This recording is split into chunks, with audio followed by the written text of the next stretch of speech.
വൈകിട്ടായപ്പോൾ കാലിക്കറ്റ് ബീച്ചിലൊക്കെ കിട്ടുന്ന green peas egg masala കഴിക്കാൻ വേണ്ടിയിട്ട് ഒരാഗ്രഹം. ഇവിടെ ട്രിവാൻഡ്രത്ത് ബീച്ചിലൊന്നും ഞാൻ ഇതുവരെ ഇതൊന്നും കണ്ടിട്ടില്ല. ആഗ്രഹം തോന്നിയ അപ്പം ഉണ്ടാക്കന്നെ, അല്ലാണ്ട് ഇപ്പം എന്ത് ചെയ്യാനാ. ഓൾറെഡി ഞാൻ വെള്ളത്തിൽ കുതിർത്ത് വെച്ച ഗ്രീൻ പീസ് ഉണ്ടായിരുന്നു. അപ്പൊ അതിനെ കുക്കറിൽ വേവിക്കാൻ വേണ്ടി വെച്ചു. പിന്നെ സവാളയും പച്ചമുളകും പിന്നെ ചെറിയൊരു കഷ്ണം ഇഞ്ചിയും ഇതിന് വേണ്ട രീതിയിൽ അങ്ങോട്ട് റെഡിയാക്കി വെച്ചു. തക്കാളിയൊക്കെ അരക്കി ഇടുന്ന ഞാൻ കണ്ടിട്ടുണ്ട്. പക്ഷെ എനിക്കെന്തോ തക്കാളി ഇതൊന്നും ഇഷ്ടമല്ല. അപ്പൊ ഞാനത് ചേർക്കണില്ല. പാത്രം വെച്ച് വെളിച്ചെണ്ണ ഒഴിച്ച് മുറിച്ച് വെച്ച് എല്ലാം അതിലേക്ക് അങ്ങോട്ട് ഇട്ട് കൊടുത്തു. പിന്നെ കറിവേപ്പില ഇവിടെ കിട്ടുന്നതൊക്കെ ഭയങ്കര വലുതാ. അപ്പൊ അത്രയും അങ്ങനെ ചേർക്കണേ എനിക്ക് ഇഷ്ടമില്ലാത്തതുകൊണ്ട് ഞാൻ അതിനെ മുറിച്ചങ്ങോട്ട് ചേർത്തു. പിന്നെ മഞ്ഞൾപ്പൊടി, കുരുമുളക് പൊടി, ഗരം മസാല നോക്കിയപ്പോൾ കഴിഞ്ഞിട്ടുണ്ട്. അപ്പൊ ഞാൻ അതിന് പകരമായിട്ട് ബിരിയാണി മസാല എടുത്തു. രണ്ടായാലും കുഴപ്പമില്ല, ഏകദേശം സെയിം ടേസ്റ്റ് തന്നെയാണ്.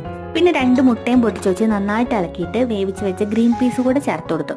കുറച്ചും കൂടി ഒന്ന് വേവണമായിരുന്നു തോന്നി, എന്നാലും അത്യാവശ്യം വെന്തിട്ടുണ്ട്. ഉപ്പൊക്കെ ആവശ്യത്തിന് ചേർത്തുണ്ട്. അതിനുശേഷം ഒരു പാത്രത്തിലേക്ക് മാറ്റി കുറച്ച് സവാള മുറിച്ചതും കൂടെ മുകളിലേക്കാണ് ഇട്ട് കൊടുത്തപ്പോൾ നല്ല അടിപൊളി ടേസ്റ്റായി.